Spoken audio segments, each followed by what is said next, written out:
Selamat pagi Bapak, perkenalkan saya dengan Dr. Larissa. Sebelumnya di sini apakah Bapak mendengar suara saya? Iya dok, saya mendengar. Baik Bapak, di sini saya akan melakukan tindakan berupa pemasangan daripada back valve mask untuk membantu proses pernafasan daripada Bapak.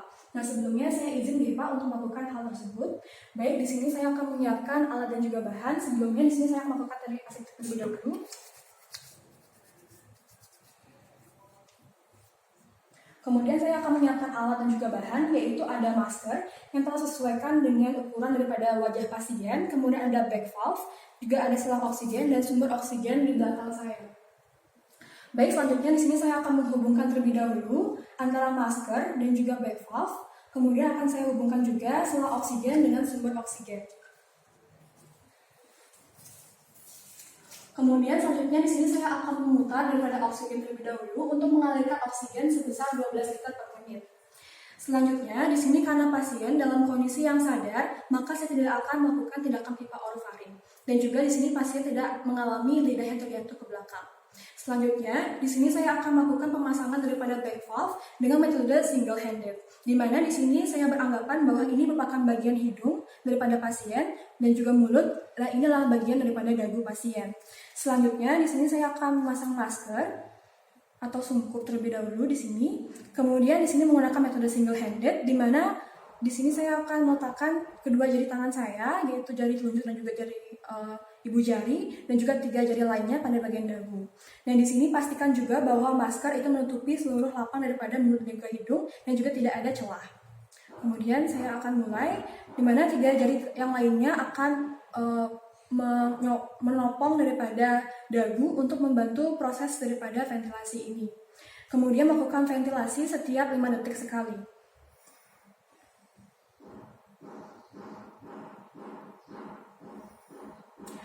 Sambil kita melakukan ventilasi, kita juga melihat pengembangan daripada dinding dada pasien untuk mengetahui apakah ventilasi yang kita berikan itu sudah adekuat atau belum. Selanjutnya, kita juga mengevaluasi pada pasien. Apabila pasien sudah mampu untuk bernafas secara spontan, maka proses daripada back valve mask ini sudah dapat dihentikan. Jikalau belum, maka akan tetap dilakukan. Baik, karena di sini pasien sudah mampu untuk bernafas secara spontan, maka untuk tindakan BVM ini akan saya akhiri.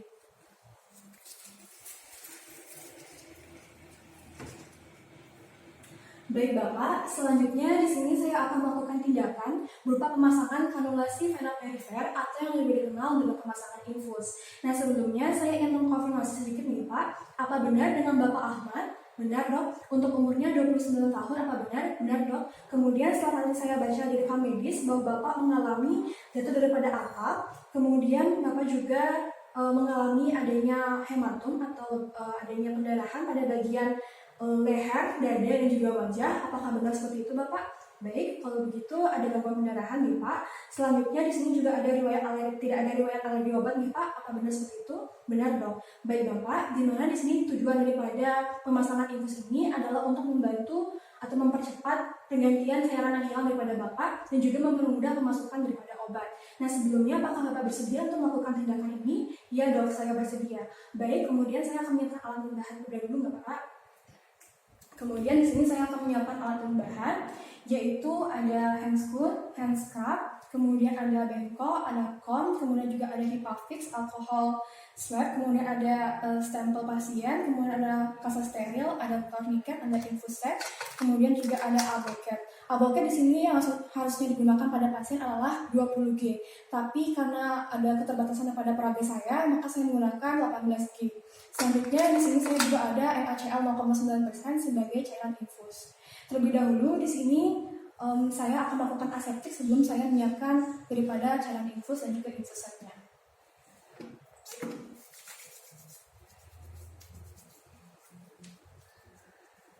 Kemudian di sini saya akan membuatkan terlebih dahulu infus set. Kemudian saya akan memasang terlebih dahulu pada cairan infus tersebut, di mana di sini botol atau tabung daripada NaCl yaitu dalam posisi 45 derajat, kemudian kita tusukkan secara tegak lurus. Baik, sudah terpasang. Kemudian selanjutnya di sini saya akan memasang daripada tabung ini pada tiang infus.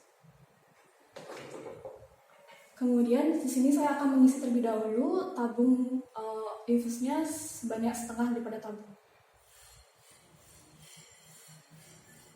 Sudah setengah. Kemudian di sini pastikan dalam keadaan yang off. Kemudian karena terdapat adanya udara, maka saya akan mengalirkan terlebih dahulu cairan tersebut pada kom. Karena di sini lumayan pendek untuk jarak antar komnya, maka saya akan keluarkan sedikit ke bawah. Baik, saya izin untuk meletakkannya di bawah sedikit.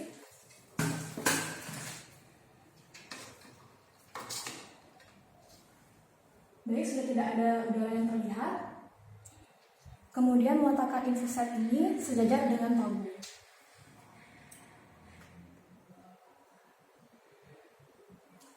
Baik, selanjutnya di sini Bapak, saya akan menjelaskan sedikit mengenai prosedur daripada pemasangan infus ini. Di mana di sini saya akan menggunakan alat bantu yaitu berupa aboken atau jarum suntik yang nantinya akan saya tusukkan secara perlahan untuk membantu proses pemasangan infus. Sebelumnya, apakah Bapak sudah mengerti? Iya, Dok, mengerti. Baik, saya izin untuk mengganti peraga saya.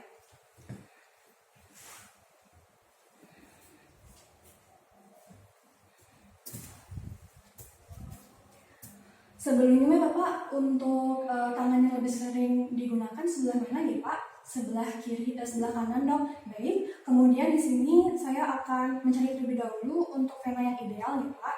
Kemudian mencari vena ideal adalah vena yang berada pada ekstremitas yang jarang digunakan, yaitu di sini pada sebelah kiri. Kemudian vena itu terletak pada dorsal manus. Kemudian vena tersebut tidak boleh menginsersi vena pada bagian pergelangan tangan.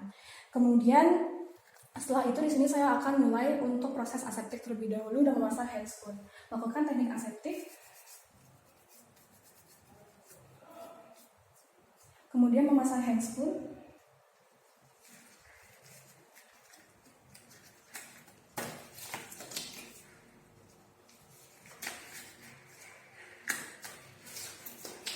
Di sini juga sebaiknya menggunakan apron dan juga masker karena keterbatasan peraga saya tidak menggunakan hal tersebut. Selanjutnya di sini saya akan mulai untuk mengambil daripada tourniquet. Kemudian di sini saya akan memberikan tourniquet. Terlebih dahulu lengan pasir itu di bawah daripada level jantung untuk membantu proses pengisian daripada vena. Kemudian meletakkan tourniquet yaitu pada daerah setengah daripada pergelangan tangan pasien. Kemudian tidak boleh terlalu kuat ataupun terlalu lemah.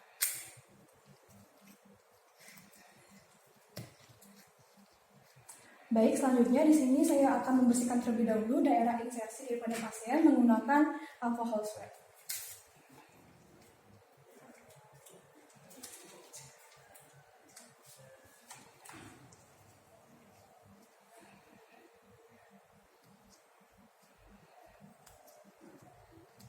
Menunggu hingga dia kering.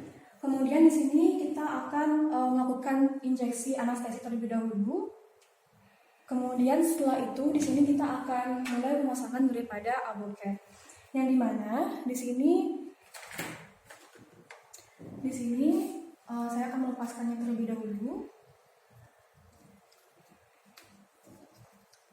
Kemudian posisi aboken itu bevel kateter IV-nya menghadap ke arah atas. Kemudian memegang menggunakan ibu jari dan juga telunjuk.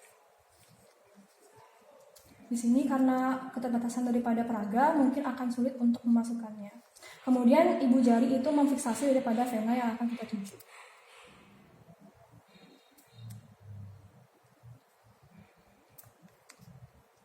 Kemudian sudah masuk. Setelah itu kita sejajarkan dengan kulit. Kemudian hingga 3 sampai dengan 5 mm masuk, kita sambil melepaskan daripada mandrin tersebut.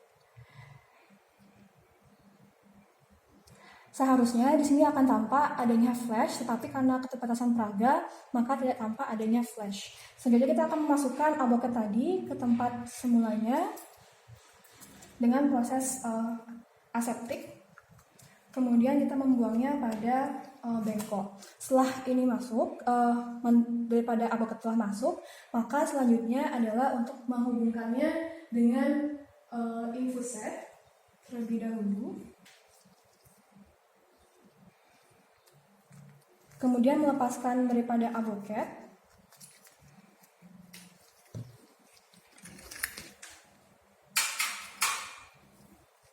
Setelah itu kita akan mencoba untuk membuka infus tersebut. Sudah terbuka. Kemudian ini disesuaikan dengan kebutuhan daripada pasien. Selanjutnya adalah untuk membersihkan daripada infuser tersebut dengan menggunakan cairan salin, kemudian mengeringkannya dengan menggunakan kasa steril.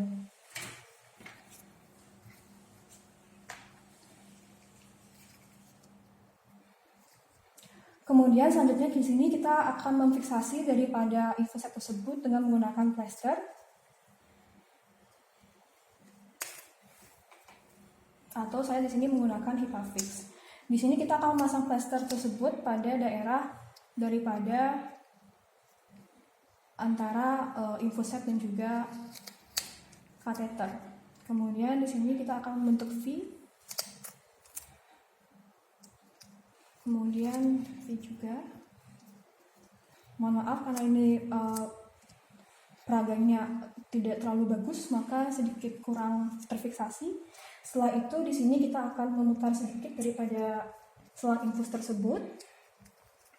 Kemudian melakukan hal yang sama dengan menggunakan plester atau HIPAFIX yang saya gunakan.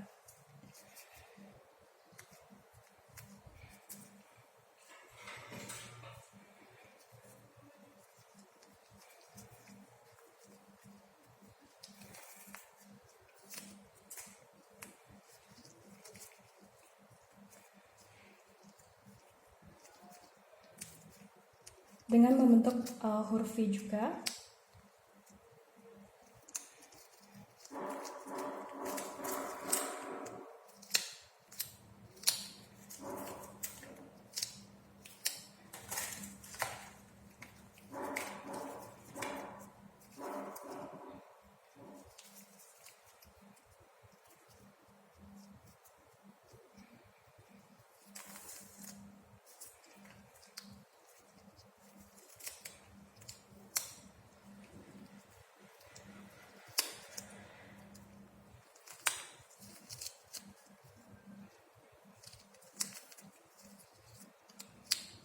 Baik, sudah selesai. Kemudian di sini saya akan memasang stempel daripada pasien yang berisi keterangan tanggal pemasangan, kemudian ukuran kateter, dan juga inisial daripada pemasang.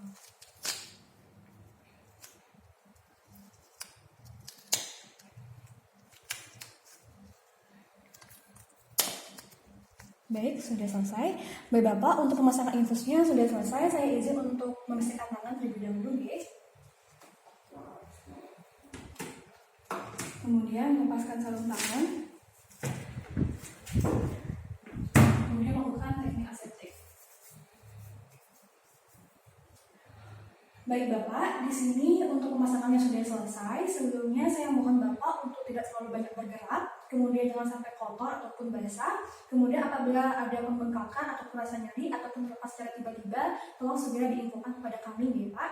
Nah sebelumnya apakah Bapak sudah mengerti? Apa ada pertanyaan lagi? Tidak ada dok. Baik, kemudian untuk pemasangan ini akan saya pasang atau saya tulis pada rekam medis Bapak untuk keperluan daripada rekam medis atau tindakan medis selanjutnya. Baik Bapak, terima kasih.